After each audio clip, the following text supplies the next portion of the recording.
Hello అందరికీ welcome to the homely chef. ఈరోజు మన ఛానల్లో మునక్కాయ పప్పు ఎలా చేయాలో చూద్దాం రండి.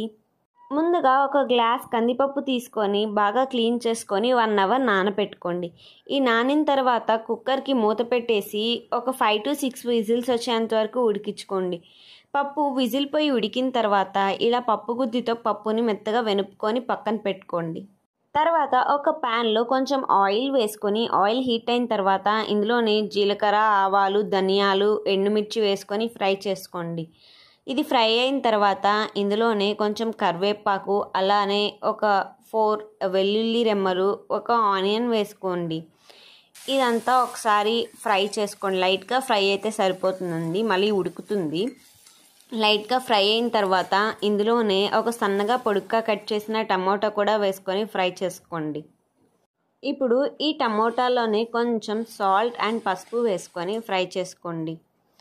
ఇదంతా బాగా ఫ్రై అయిన తర్వాత ఇందులోనే మీ కారానికి తగినట్లు కారం వేసుకోండి.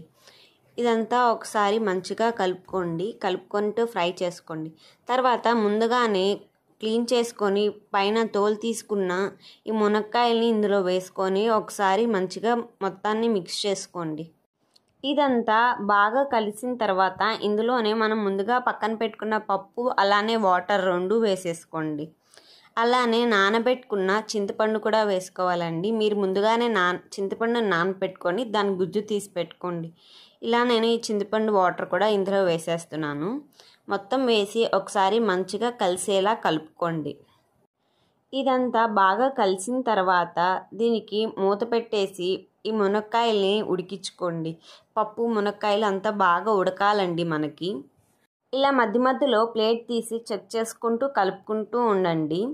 వన్స్ మునక్కాయలు అనేది బాగా ఉడికిన తర్వాత, అలానే పప్పు కూడా చిక్కబడిన తర్వాత కొంచెం ఫైనల్గా కొంచెం కొత్తిమీర వేసి గార్నిష్ చేసి స్టవ్ ఆఫ్ చేసేయండి. అంతే అండి, మునక్కాయ పప్పు రెడీ అయిపోతుంది. ఇది సాంబార్లా కాదండి, కొంచెం డిఫరెంట్గా ఉంటుంది. ట్రై చేసి ఎలా వచ్చిందో చెప్పండి.